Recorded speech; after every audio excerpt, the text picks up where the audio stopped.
Your habits are not failing because you lack discipline. They're failing because your brain is doing exactly what it was designed to do. And once you understand that, something important happens. The shame drops, the self-blame loosens, and change stops feeling like a fight.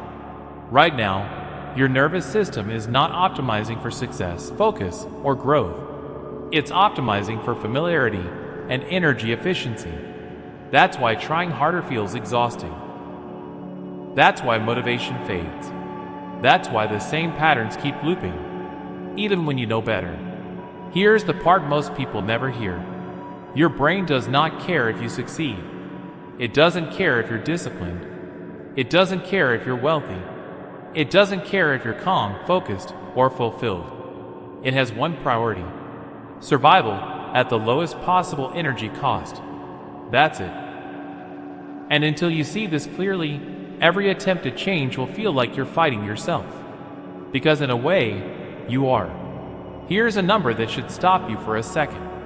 Up to 70% of what you do every day is habitual, not chosen, not carefully decided, automatic.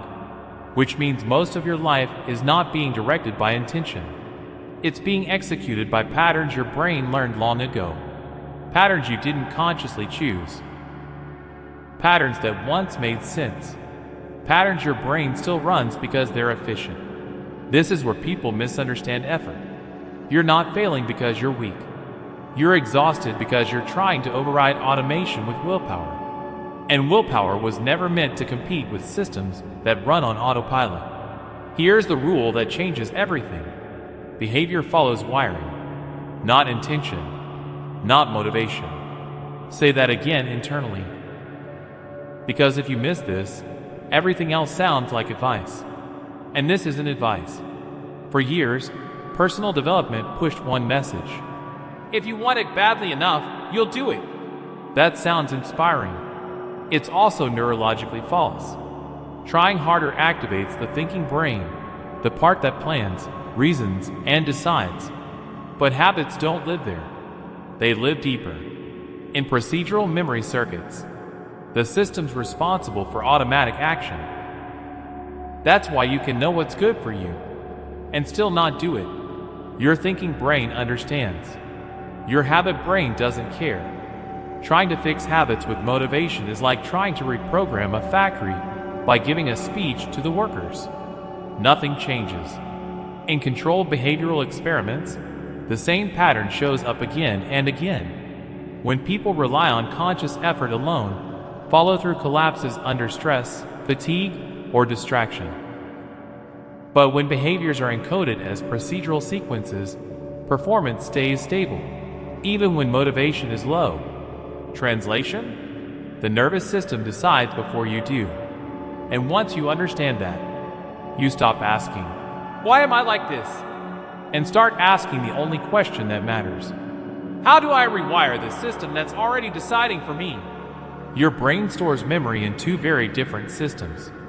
This matters more than most people realize. The first is episodic memory. This is memory of events. What happened? What you learned? What you felt? This system fuels insight, reflection, and motivation. The second system is procedural memory. This is memory of how to do things. Sequences, patterns, autopilot behaviors, driving, typing, checking your phone without thinking. Habits live here. And here's the critical insight most people miss. Procedural memory does not respond to emotion. It doesn't care how inspired you feel. It doesn't care how guilty you feel. It doesn't care how badly you want to change. It responds to repetition, timing, and context. That's why emotional motivation fades, and habits don't. Picture your brain like an airport. Your conscious mind is the control tower. It gives instructions. It makes plans. It sets intentions. But the planes? They're already on autopilot. Habits are autopilot. You don't override autopilot by yelling from the tower. You don't change flight paths by screaming. You change autopilot by reprogramming the route. This is where one of the biggest myths collapses. You've heard it takes 21 days to form a habit. That's not science.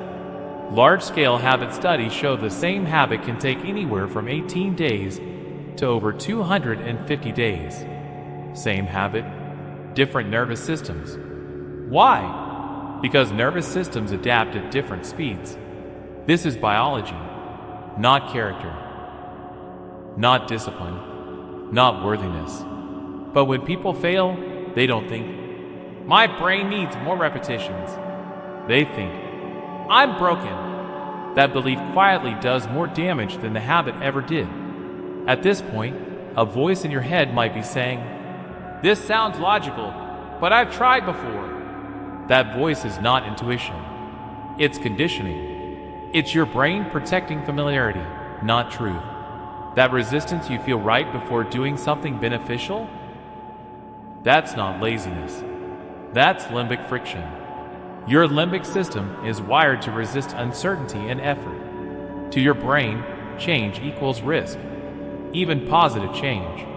So when you try to install a new habit, the system pulls the emergency brake, not because it hates you, because it's doing exactly what it evolved to do. Here's where most people make the next mistake. They visualize outcomes. They say, "I'll imagine how good it feels." That rarely works for habits. What works is something different. Procedural visualization. You mentally rehearse the exact sequence. Where you are, what you touch, what happens first, what happens next. This primes the procedural memory system. In lab settings, even brief mental walkthroughs significantly increase follow-through. Why? Because uncertainty drops. And uncertainty is what the brain resists most. Deep inside your brain sits a structure that decides whether action happens at all. It's responsible for automatic action and automatic resistance. Some people struggle to start. Some people struggle to stop. Very few struggle equally with both. When habits become powerful, it's because this system tags them as non-negotiable. Like brushing your teeth, you don't debate it. You don't motivate yourself. You execute. That's not discipline. That's wiring. And here's a detail almost no one talks about. Your brain doesn't just encode habits. It encodes beginnings and endings. This is called task bracketing. Strong brackets create automatic behavior. Weak brackets create optional behavior. High performers don't rely on mood. They rely on structure. Same trigger. Same start. Same end. Behavior follows wiring. And wiring follows what happens at the beginning. Here's another lie that quietly sabotages people. Most people think dopamine means pleasure. It doesn't. Dopamine is anticipation. It's the chemical your brain uses to mark something as worth pursuing. Pleasure comes after. Dopamine comes before. And if you miss this distinction, habits will always feel heavy. Because your brain doesn't repeat what feels good. It repeats what it expects to matter. Watch how most people try to build habits. They say, "I'll reward myself after I finish. I'll feel proud once I succeed." From a neuroscience perspective, this is backwards. By the time the reward arrives, the brain has already logged the experience. The hardest part, the start, went unrewarded. So the nervous system learns something quietly but powerfully. This wasn't worth initiating. That's why starting feels hard, even when the habit itself isn't. In controlled learning studies, researchers observed something striking. When effort itself was paired with a positive signal, even a small one, habit formation accelerated dramatically. But when only outcomes were rewarded, consistency collapsed under stress. Translation? Your brain must learn that starting is valuable, not just finishing. Think of dopamine as fuel, not the finish line. If you only pour gas into the car after the trip ends, the car never moves. High performers don't wait for motivation. They train momentum. They spike dopamine before effort, during effort, and again at completion.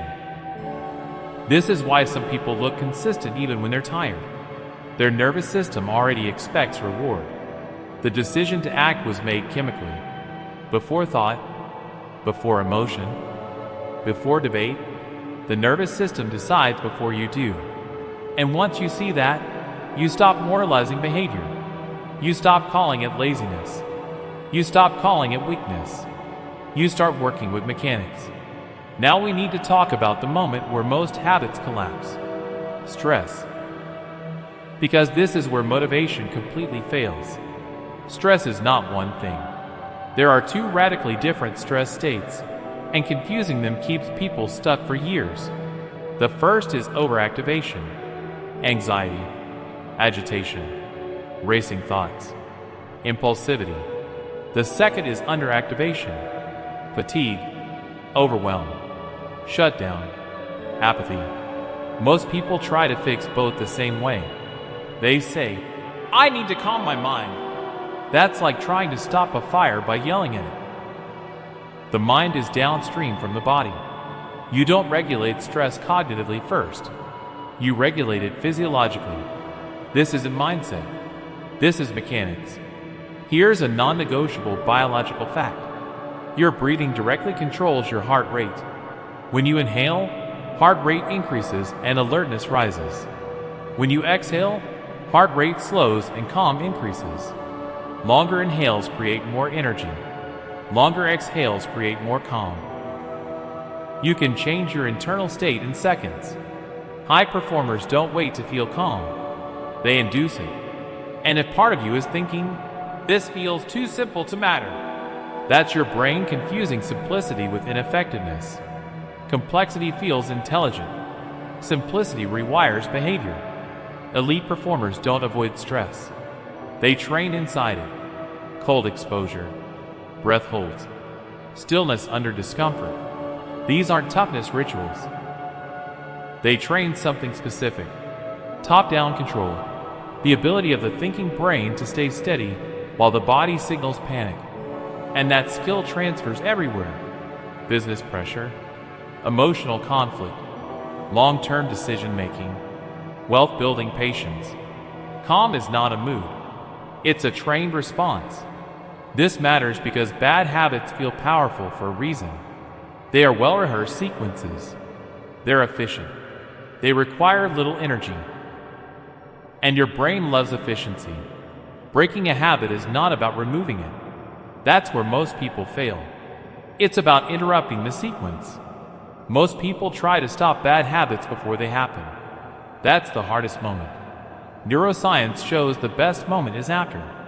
Right after a habit executes, the neurons responsible are still active. They haven't shut down yet. That's your opening.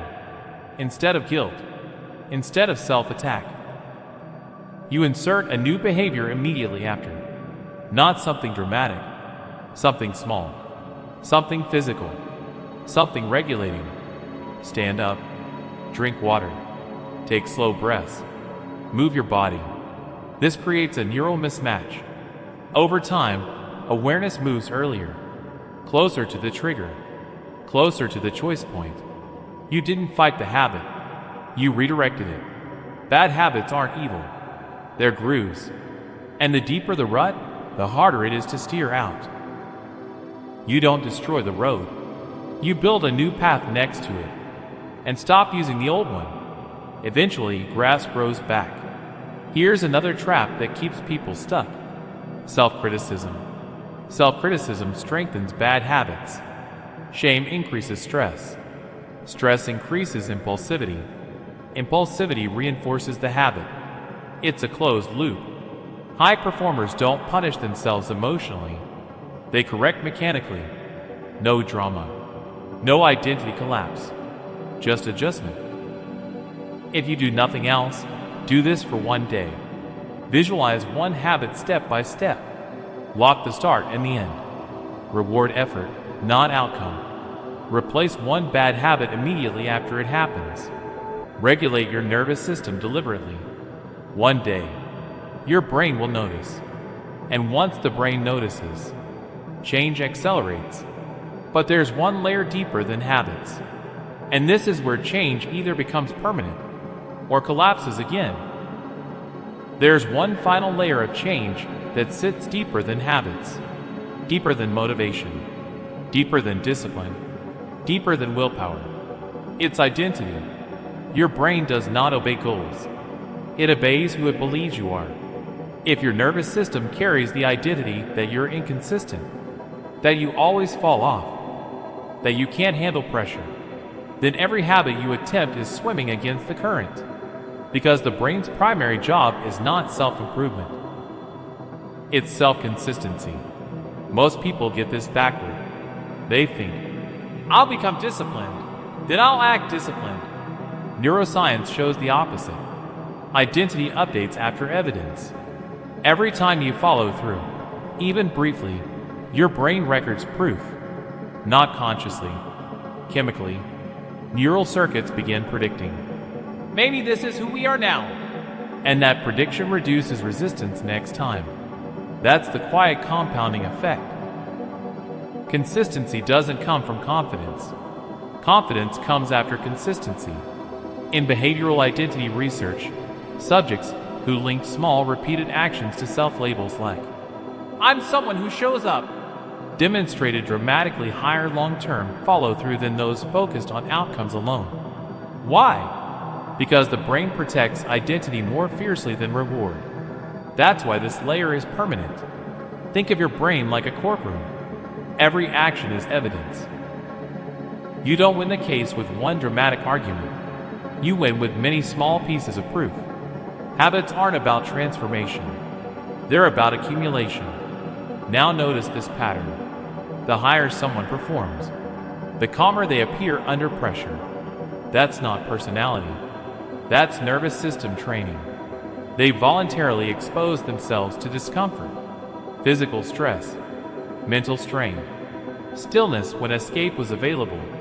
So when chaos appears, the brain says, we've been here before. Calm becomes automatic.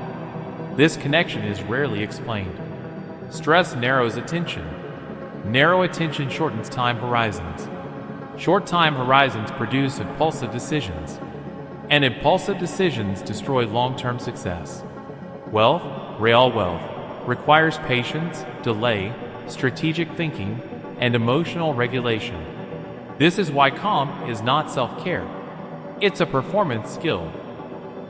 In a world addicted to speed, noise, and reaction, stillness becomes rare. And rare skills carry leverage. The ability to pause, to breathe, to delay response. That space is where control lives. Stillness isn't weakness. It's restraint. And restraint compounds. Behavior follows wiring. And wiring follows repetition. Not intention. Not emotion. Your brain is always learning. Every repetition strengthens something. Every reaction trains a circuit. Every excuse reinforces a pattern. You are always becoming something. There is no neutral. Only trained or untrained. Strip everything down, and this is enough. One habit at a time. One clear trigger. One defined start. One defined end. One physiological regulation tool. No overload. No complexity. Consistency beats intensity. When your nervous system is trained, you don't feel euphoric. You don't feel perfect. You feel stable. Habits feel lighter. Stress feels manageable. Confidence feels quiet. And quiet confidence compounds faster than hype ever will. Remember how this started. With the idea that your brain is lying to you. Here's the truth. Your brain was never your enemy. It was never trying to sabotage you. It was simply untrained. And once you understand the machine and train it correctly, discipline stops feeling heavy. It becomes automatic. And when behavior becomes automatic, your future changes faster than you expect. Tonight, choose one habit. Define its exact start. Define its exact end. Take one slow breath before you begin. That's enough to start rewiring. If this perspective resonated with you, consider subscribing. This channel is for people who question deeply, think clearly, and train themselves deliberately.